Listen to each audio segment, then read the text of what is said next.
जय श्री राम। क्या महाभारत का युद्ध सिर्फ सिंहासन के लिए था? क्या इस युद्ध में कोई ऐसा रहस्य छिपा है जिसे हजारों वर्षों से कोई नहीं जान पाया? क्या सच में युद्ध के पीछे कोई दिव्य योजना थी जो केवल कुछ ही लोग समझ पाए? महाभारत एक ऐसा युद्ध था जिसे दुनिया आज भी केवल शक्ति, छल, नीति और विनाश की दृष्टि से देखती है। लेकिन इस महायुद्ध के पीछे एक ऐसा रहस्य छिपा है जिसे जानकर रोंगटे खड़े हो जाते हैं। बहुत कम लोग जानते हैं कि इस युद्ध की शुरुआत मात्र राज्य के लिए नहीं बल्कि धर्म की पुनर्स्थापना के लिए हुई थी। श्री कृष्ण ने स्वयं अर्जुन से कहा था, जब जब धर्म की हानि होती है मैं स्वयं अवतार लेता हूँ। पर क्या ये धर्म की स्थापना केवल और कौरवों और पांडवों के बीच थी? नहीं, यह युद्ध एक युग परिवर्तन की योजना थी, एक ऐसी योजना जिसमें अधर्म का अंत तय था। लेकिन उसका स्वरूप इतना गूढ़ और रहस्यमय था कि आज तक कोई उसकी गहराई नहीं समझ पाया। यह युद्ध नहीं था, यह एक ईश्वरीय स्क्रिप्ट थी जिसे श्री कृष्ण ने स्वयं लिखी थी। क्या आपने कभी सोचा है कि श्री कृष्ण जो स्वयं युद्ध में शस्त्र नहीं उठाते फिर भी पूरे युद्ध के केंद्र में क्यों थे? असल में महाभारत का सबसे बड़ा रहस्य यही है, कृष्ण की अदृश्य योजना। वे ना तो योद्धा थे ना ही राजा, लेकिन फिर भी उन्होंने हर मोहरे को इस तरह चलाया जैसे कोई अदृश्य शक्ति निर्देशक एक एक पात्र को उसकी नियति की ओर धकेल रहा हो। द्रौपदी का चीरहरण, भीष्म की प्रतिज्ञा, कर्ण की असलियत, दुर्योधन का घमंड, ये सब जैसे पहले से तय घटनाएं थी। कृष्ण ने पांडवों को केवल युद्ध जीतने के लिए तैयार नहीं किया बल्कि उन्हें सिखाया कि कैसे इस युद्ध के माध्यम से मानवता को पुनर्जीवित किया जा सकता है। उनका हर निर्णय, हर नीति, हर संवाद, चाहे वह गीता हो या शांति दूत बनकर हस्तिनापुर जाना, एक दिव्य योजना का हिस्सा था। और यही सबसे बड़ा रहस्य है। महाभारत युद्ध एक आध्यात्मिक जागरण था, न कि सिर्फ एक पारिवारिक संघर्ष। भीष्म पितामह, जिन्हें इच्छा मृत्यु का वरदान प्राप्त था, युद्ध के मैदान में जिनके सामने बड़े बड़े योद्धा थर्राते थे, वे आखिर कैसे सरसैया पर पड़े थे? क्या यह केवल अर्जुन के बाणों का प्रभाव था? नहीं, इसके पीछे था एक और गहरा रहस्य, भीष्म की आत्म यात्रा और उनके पापों का प्रायश्चित। भीष्म ने जीवन भर अपने व्रत, त्याग और नीतियों का पालन किया, लेकिन उन्होंने कई बार मौन रहकर अधर्म को बढ़ने दिया, चाहे वह अम्बा का अपमान हो या द्रौपदी का चीरहरण। भीष्म ने इन अत्याचारों के समय आवाज नहीं उठाई और यही उनकी आत्मा पर बोझ बन गया। युद्ध में उनका गिरना केवल एक पराजय नहीं थी, वह एक आत्मिक मोक्ष का द्वार था। वे तब तक मरे नहीं जब तक सूर्य उत्तरायण नहीं हुआ, क्योंकि वे जानते थे मृत्यु से पूर्व उन्हें आत्मा की शुद्धि और ज्ञान का ध्यान देना था। इसलिए श्री कृष्ण ने भीष्म को जीवन का अंतिम सत्य बताने का अवसर दिया, ताकि वे मृत्यु से पहले धर्म का अंतिम संदेश देकर इस रहस्य से मुक्त हो सके। कर्ण, महाभारत का वो योद्धा जिसे न कोई पूरी तरह जान पाया और न समझ पाया, उसका जन्म ही रहस्य से भरा था। एक कुंवारी कन्या कुंती, एक दिव्य वरदान और सूर्य देव के आशीर्वाद से जन्मा पुत्र। लेकिन सबसे बड़ा रहस्य ये नहीं था कि वह कुंती का पुत्र था, बल्कि ये था कि उसका जन्म अधर्म को धर्म से हराने के लिए हुआ था।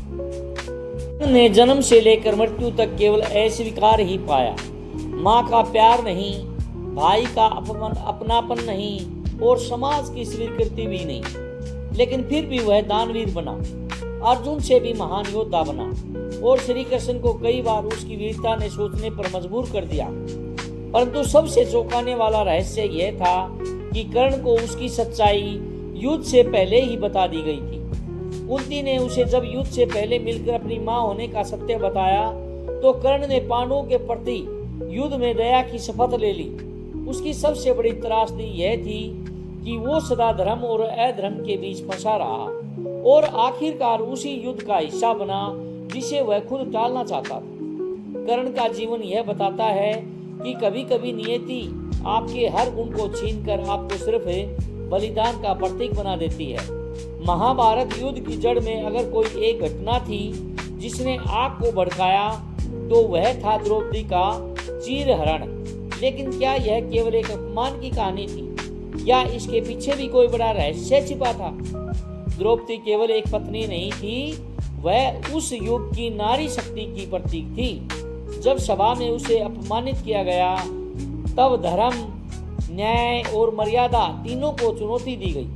और सबसे बड़ी बात यह थी कि उस सभा में भीष्म, धृतराष्ट्र, द्रोण जैसे ज्ञानी मौन रहे जो स्वयं धर्म के प्रतीक माने जाते थे। यहीं से युद्ध की भूमिका बन चुकी थी। परंतु एक गुप्त सत्य यह है कि द्रौपदी स्वयं भी पूर्व जन्म का एक कर्म फल थी। कई पुराणों में उल्लेख है कि उन्होंने भगवान शिव से 5 बार वर मांगा था, इसलिए उन्हें 5 पति मिले। जब चीरहरण हुआ तो द्रौपदी ने श्री कृष्ण को पुकारा और वहीं से श्री कृष्ण ने युद्ध का ताना बाना बुनना शुरू किया। उन्होंने द्रौपदी से प्रतिज्ञा ली, तुम्हारे आंसू व्यर्थ नहीं जाएंगे। यह प्रतिज्ञा आगे चलकर कुरुवंश के अंत का कारण बनी।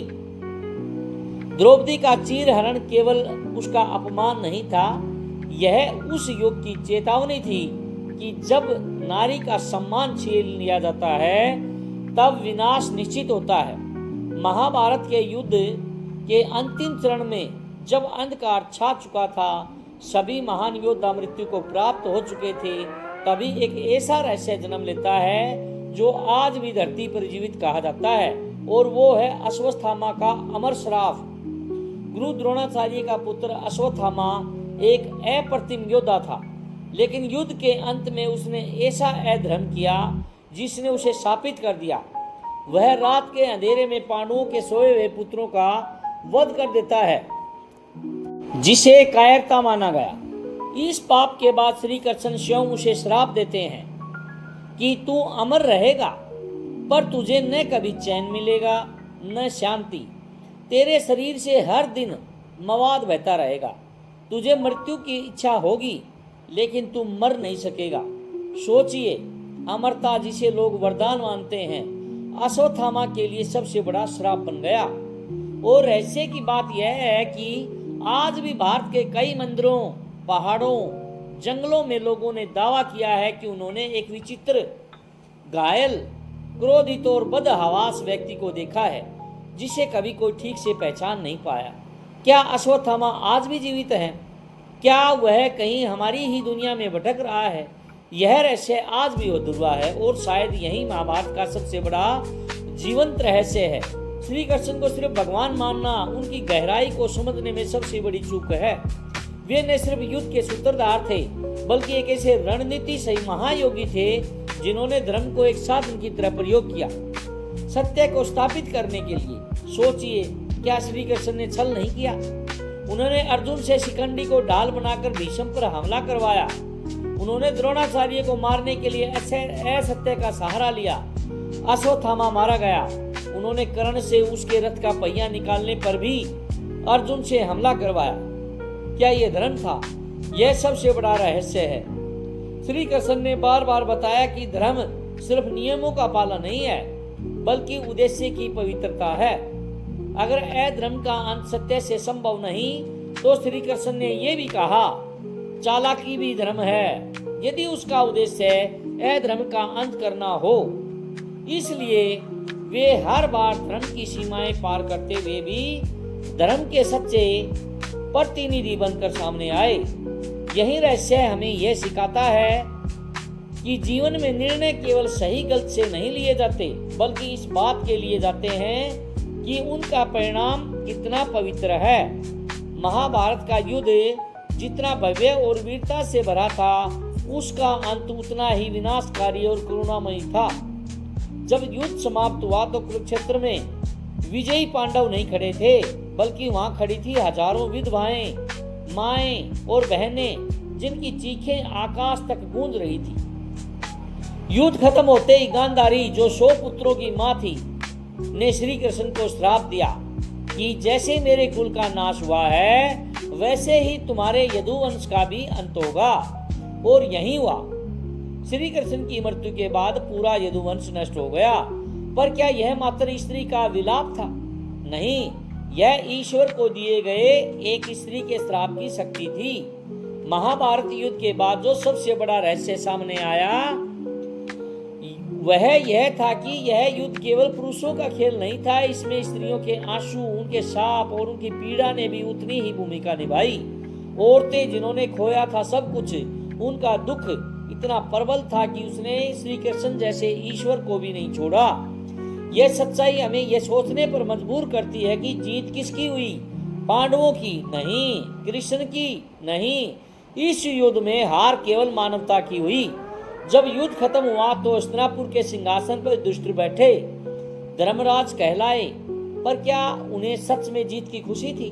नहीं, उनके चेहरे पर ना मुस्कान थी ना संतोष, बल्कि पांडवों की आंखों में विनाश का सूनापन। क्योंकि उन्होंने जीता था सिंहासन, लेकिन खो दिया था अपनापन, स्वजन, गुरु, भाई, पुत्र और यहाँ तक कि अपना मन। युधिष्ठिर ने तो यहाँ सिंहासन छोड़कर वन जाने की जिद की। उन्होंने श्री कृष्ण से पूछा, अगर हम धर्म के लिए लड़े थे तो फिर हमारे चारों ओर अधर्म की राख क्यों है? यह सबसे बड़ा रहस्य था कि धर्मराज भी अपने निर्णयों से संतुष्ट नहीं थे। भीम, जिन्होंने दुर्योधन को गदा से मारा, वे भी शांत न हो सके। अर्जुन, जिन्होंने अपने ही संबंधियों को मारा, गीता के ज्ञान के बाद भी युद्ध की स्मृतियों से बाहर न निकल सके। महाभारत की सबसे बड़ी अनकही बात यही है कि विजय के बाद भी जो पीड़ा बची वह पांडवों के मन में जीवन भर जलती रही। यह युद्ध भले ही धर्म की स्थापना के लिए हुआ था, पर इसके पीछे वेदना और आत्मग्लानि का एक गहरा सागर छिपा था, जो आज तक बहुत कम लोग देख पाए हैं। महाभारत का युद्ध भले ही कुरुक्षेत्र की धरती पर समाप्त हो गया हो, लेकिन इसके रहस्य, पीड़ा और शिक्षा आज भी हमारे भीतर जीवित है। और यह सिर्फ एक ऐतिहासिक कथा नहीं है, यह मानव मन का युद्ध है। लोभ और त्याग का, धर्म और अधर्म का, अहंकार और विवेक का।